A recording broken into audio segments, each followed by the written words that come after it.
porque há muita diferença, há uma grande diferença entre crise de enxaqueca e dor de cabeça de estresse ou dor de cabeça por outros motivos, e é nesse vídeo que você vai entender sobre isso.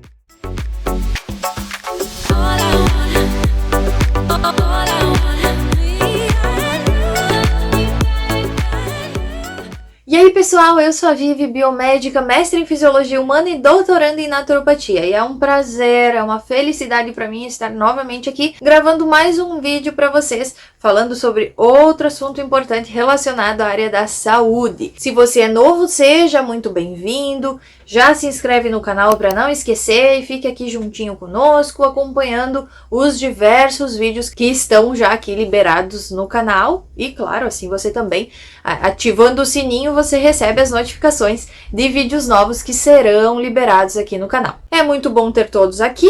E vamos então falar hoje abordando um quadro clínico muito conhecido, muito comentado, e que eu aposto que para você ter se interessado por esse vídeo, ou você conhece alguém que tem ele, ou você mesmo está sofrendo com ele, que são as famosas enxaquecas. Então, quais as principais causas e quais os principais sintomas? Excelente! Então, para dar início, o que eu preciso que vocês gravem, de informação é que a enxaqueca ela se difere em muitas situações, em muitos pontos das dores de cabeça normais, das dores de cabeça que nós costumamos ter, tá? Ela geralmente dura 72 horas, então até 3 dias a pessoa pode sofrer com essa dor, com essas crises. É aquela dor que não passa mesmo tomando o remédio, Você vai tomar o remédio para dor e você vai ficar de repouso e você não consegue mais fazer nada na sua vida. Você não consegue ficar sentado, você não consegue ficar em um ambiente com luz,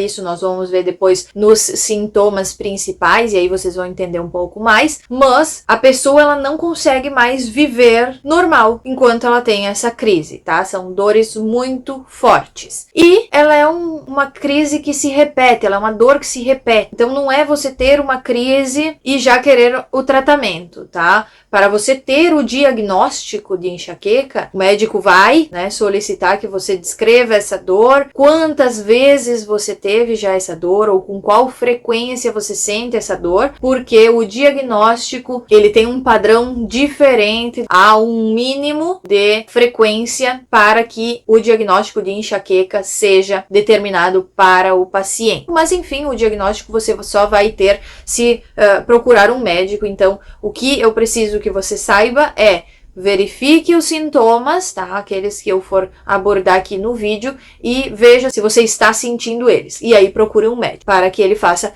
os devidos exames e assim dê o diagnóstico corretamente. Outra questão é que a enxaqueca ela pode estar envolvida com os hormônios. Então, se nós formos pegar uma porcentagem, as mulheres elas vão ter muito mais crise de enxaqueca do que os homens, mas também tem homens que sentem e sofrem com essas crises de enxaqueca. Então, precisa procurar um médico para o diagnóstico, porque com o diagnóstico correto você também vai ganhar, o tratamento correto. E apenas com o tratamento correto você vai conseguir cessar as crises de enxaqueca. Mas de onde que ela vem? De onde é que a enxaqueca vem, surge? Ela é uma doença de neurotransmissor. Ela é uma doença química, então, Ela é uma doença que afeta essa transmissão sináptica química e ela tem fundo genético. Mesmo que você não saiba, alguém da sua genética, da sua família, sofre com enxaquecas também. Não necessariamente seja o pai ou a mãe, tá? Pode ser uma tia, uma prima, uma avó, enfim, alguém genético.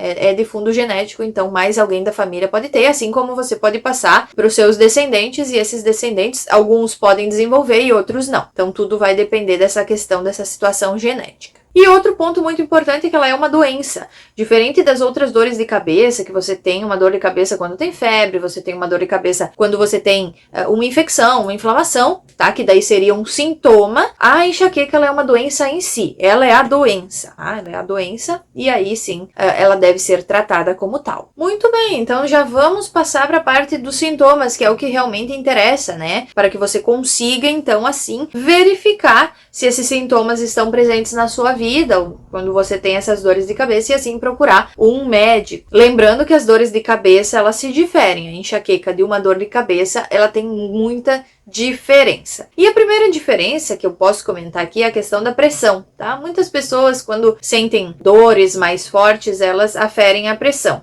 Principalmente quem tem um aparelhinho em casa, né? Mais fácil. E aí, geralmente, a pressão, ela se encontra alterada, né? Porque em momentos que nós temos dor, que nós sentimos dor no corpo, nós vamos ter uma alteração na pressão. E por que eu tô falando tudo isso? Porque se tinha um entendimento de que um dos pontos que desencadeavam a enxaqueca era a hipertensão. Porém, tem sido visto que os picos de pressão alta, eles surgem por causa da enxaqueca. Então é o contrário, né? Não é a enxaqueca que surge pela pressão alta. É a pressão alta que se desenvolve por causa da dor da enxaqueca. Isso também é bem importante de ficar entendido para vocês. Bom, então vamos para os principais sintomas, né? Dor lateralizada. Então ela é uma dor lateral, geralmente, né? Isso difere um pouco das dores, por exemplo, dor de cabeça de estresse, ela é mais frontal. Dor de cabeça, para quem tá com problema de visão, pode ter a dor no fundo dos olhos, né? Frontal e no fundo dos olhos. Também tem aquela pessoa que pode ter dores de cabeça por causa da sinusite, então ela vai ter dor em toda essa região frontal, porque tem um muco acumulado aqui, né, nessa parte do nosso crânio, né? Então também vai refletir em dores de cabeça, mas é frontal, a maioria é frontal.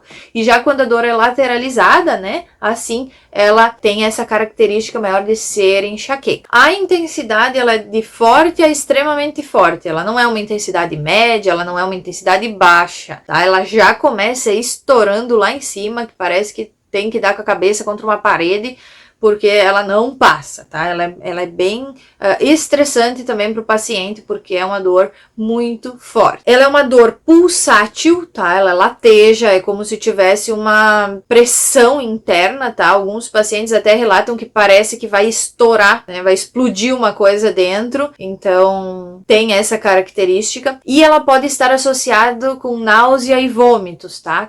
Quadros de náusea e vômito, porque a dor é tanta que o paciente acaba tendo, né, esse reflexo também. Um outro sintoma muito característico é a fotofobia, que é o medo da luz, vamos dizer assim, né? O paciente, ele não consegue ficar exposto à luz, não importa qual a intensidade dessa luz, tá? Ele precisa se deitar, ficar num quarto escuro, sem barulho e sem luz, né? Totalmente afastado de tudo que possa interferir nisso. Parece que alivia, tende a ficar mais fácil de passar por esse quadro. Então isso também é um ponto característico. Outros pacientes também indicam a formação de aura, que é como se fosse um círculo luminoso na visão, aonde olha, surge esses pontos luminosos, umas luzes circulares que vão se formando para onde a pessoa olha. Geralmente essa aura, ela aparece antes de vir aquela dor de intensidade mais forte, né?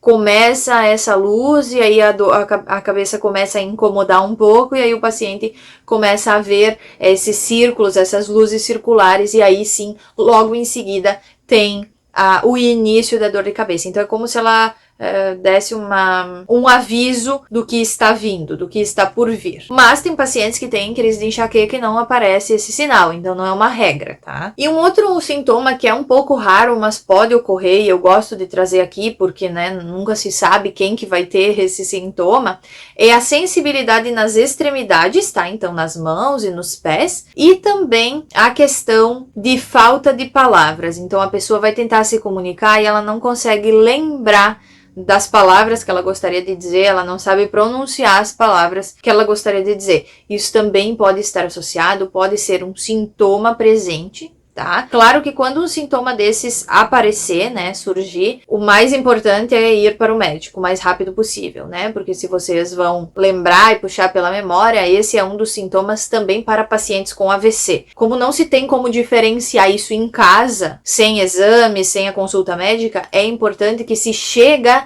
a ter um sintoma desses, vá procurar auxílio médico quanto antes. Então, nem todos esses sintomas vão aparecer para o mesmo paciente e não são todos os pacientes que vão desenvolver todos esses sintomas, tá? Alguns podem aparecer só em umas pessoas, outros sintomas vão aparecer em outras e assim vai, tá? Por isso que para o diagnóstico precisa de consulta médica. O médico vai querer saber qual a frequência das suas dores. Outro ponto muito importante que também tem que ficar entendido é que para controlar a enxaqueca não necessariamente vai ser só tratamento medicamentoso.